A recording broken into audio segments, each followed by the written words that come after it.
1% of the total. Very recently, I did show you the messages. She's continuously messaging me that what she has asked for is that she, because of her issues with her joints and all, it has been very difficult for her to do the practicals, because this was the practical semester and was very, she's finding it difficult, and she's finding it difficult to balance because they have to go up and then go down and then go to the class. And, there's too much of her traveling, in the sense inside that.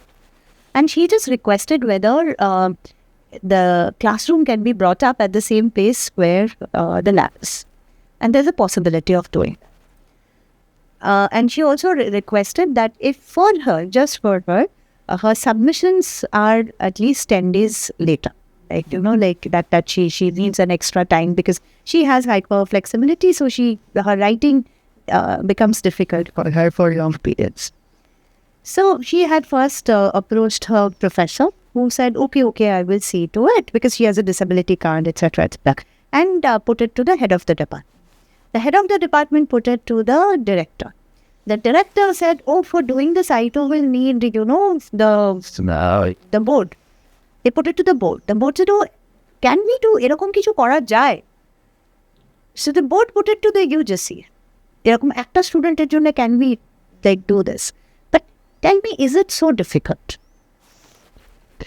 At the end of this entire thing, if the professor or the HOD was empathetic enough, tell me, do you actually need this much of? And it doesn't need rules. There is no rules, right? It doesn't need rules. So একটা অন্য example দিচ্ছি. We had a DMD child. A DMD is Duchenne muscular dystrophy. It's a condition where the child initially can walk, but then starts to fall and they cannot climb stairs, but they are intellectually fine. A few of them do have some hyperactivity and ADHD, but most of the time these children do all right. So we had them, I'll name the school also over here, South Point, please. And what happened is when this child lost ambulation, they did not have a ramp. Okay? And they did not have a wheelchair toilet. Okay? The parents complained. No. Listen to this. The parents complained and the school said, we will look into it. This parents complained around May, যখন স্কুলটা বন্ধ হয়. The children's come back, there's a ramp, there's a wheelchair, bathroom with a no commode in every floor. So that's action. It's not so difficult. Just a little bit of consideration to make it easier. So then what they did, they asked the parents to go and give a talk on accessibility. And they said, I don't know how for so many long years, South Point is such a old school. We didn't have accessibility. It's shame on us. You shouldn't have told the students. This should have been there in this school. So you understand that is what inclusion is. And it's not so difficult. It's refreshing to see that, and as you said, not so difficult. Moving on to our next question. What changes in educational policy would you think are required to integrate more of these individuals into the society? Right. I think so. We've been discussing this, that it cannot be an either-or situation, right? There has to be inclusiveness, that is, we have to get them to have access to mainstream schools. But in order to implement that ideal, we have to have the infrastructure.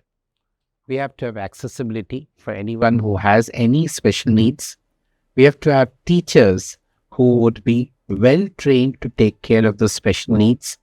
And we also need to have specific instructions, specific addressing of the needs of the special children. So when you formulate policies, educational policies, funding. And there has to be a separate funding for these children. Because, I can't do something, even if I have to create a separate space for a child who's having a breakdown in a class full of children who are screaming otherwise. Or if I have to, give that person that extra time to complete an examination paper. You need the funding for that so that this person can be supported constantly, consistently. And when we are talking about policies, we have to make these policies implementable. India is a country which has got multiple rules, probably the best set of rules. We have the best constitution in the world, but how much of it gets implemented at the grassroots level? So policies are fine, but they need to be audited. People have to be made accountable, and unless and until they are implemented, these policies would not see the light of the day. And I just add to that. Number one, for policies, when it supporting the government, you need concrete data registries. Policies will not come out of thin air. Where are the registries? Okay, how many children do we have? How many children will the government have to cater or the schools have to cater? So if you don't have that, what happens is you don't know how many school counselors you have to place, how many shadow teachers you have to place. You don't know how many sensory rooms you will need. Correct. You don't know whether... So it is a shame we still don't have a vocational training center for these children. But there is none. It's private. There's nothing in the government. Private, it's very bleak and they charge a lot of. Okay? So policies don't come out of thin air. For policies, people have to publish. Like people have to record the data. There has to be a registry. There is government. There are women and child healthcare. There are segments which are supposed to look after that. So you're saying they are all under books. But if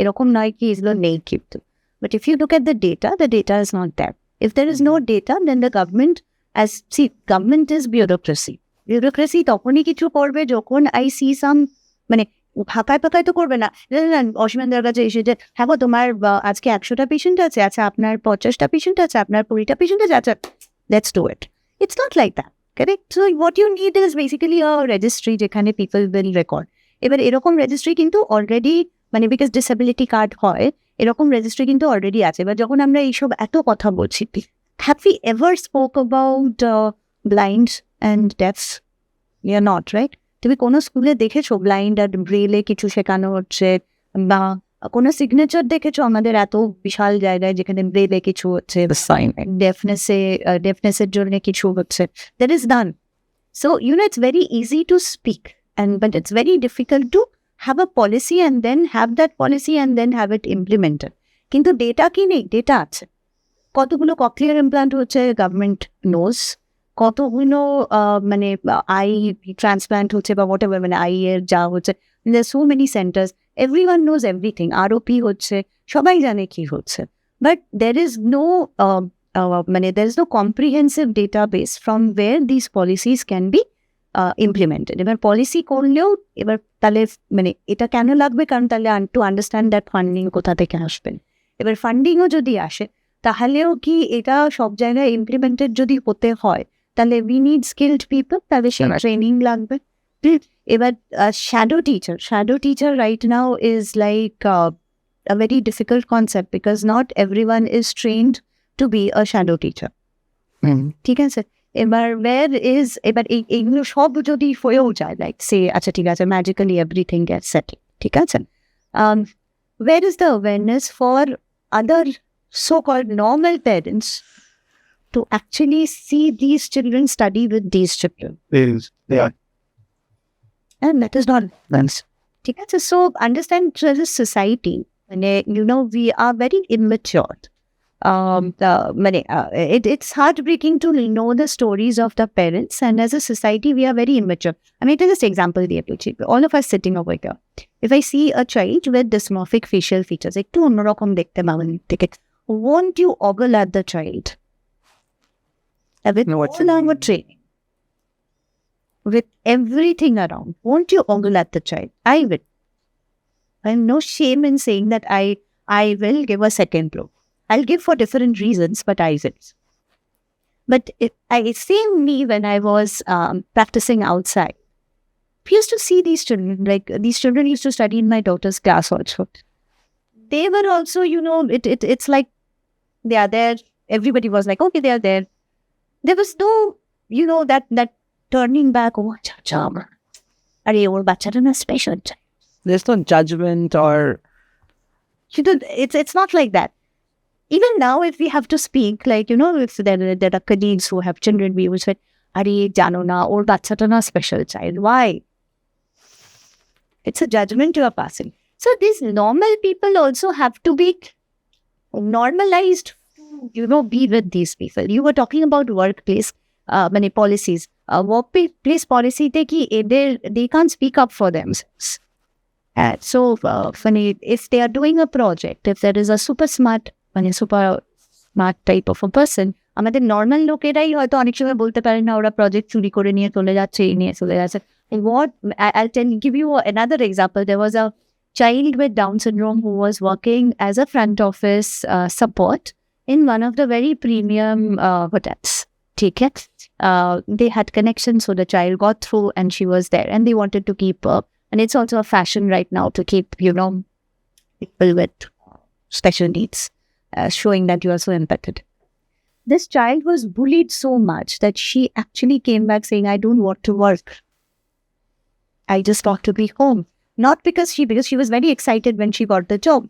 But 3-4 months down the line, she's saying that, I am not being treated the way I am, with the dignity I was supposed to be treated. So, just having policies will really not matter. Like, our workplace, I can posh wash for women safety. You also need something for these people. As a person who has been practicing in this field for quite a while, what would your message be? My message would be probably for the so-called normal people to understand that none of us are actually normal. We all have some problems in us, and to reflect back and be more empathetic before judging others. I know judging comes very naturally to us and we love doing it. But to a certain extent, judge less for these parents, be more supportive. And for the parents who have children who are neurodivergent, I would say don't beat yourself up.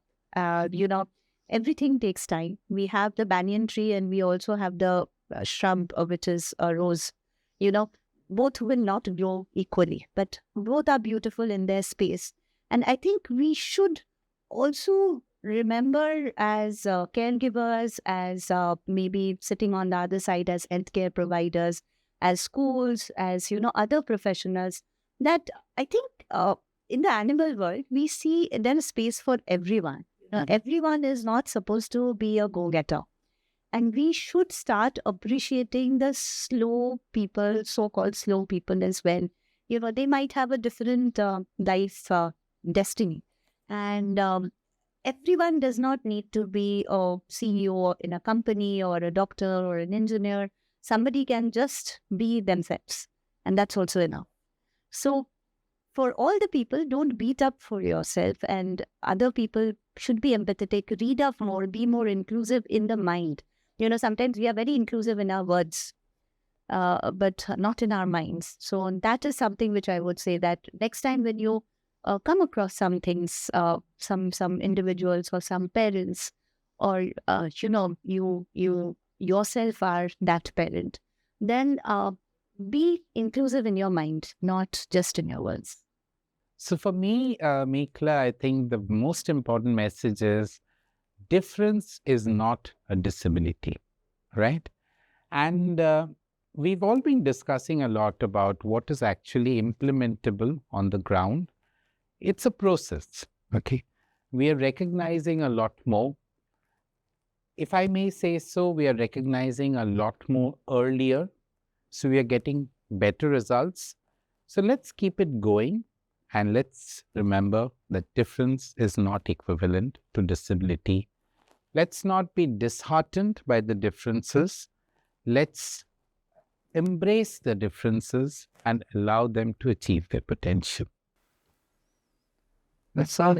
And from that, I just want to end it like the awareness, like moving from awareness to acceptance and the inclusion.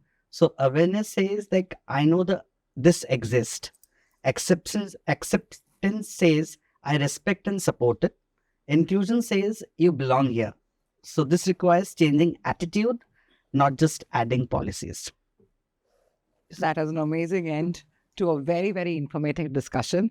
Thank you all for being here today. So at the end of the day, you're done with your work, you attended to your patients, and you come back home. What is that one question that comes to your mind? The one thing that I feel at the end of the day is seeing my patients is number one, being very grateful and also very inspired with the journey of these patients and their families. When we give a diagnosis, we actually don't give a diagnosis to that particular child, we give it to that family. And their journeys have been extremely inspiring for all of us. So, the question I really have is how? From where does the strength come? Hope you enjoyed our episode today. Do leave us a comment. Like, share, and subscribe our channel at Truth Forecast.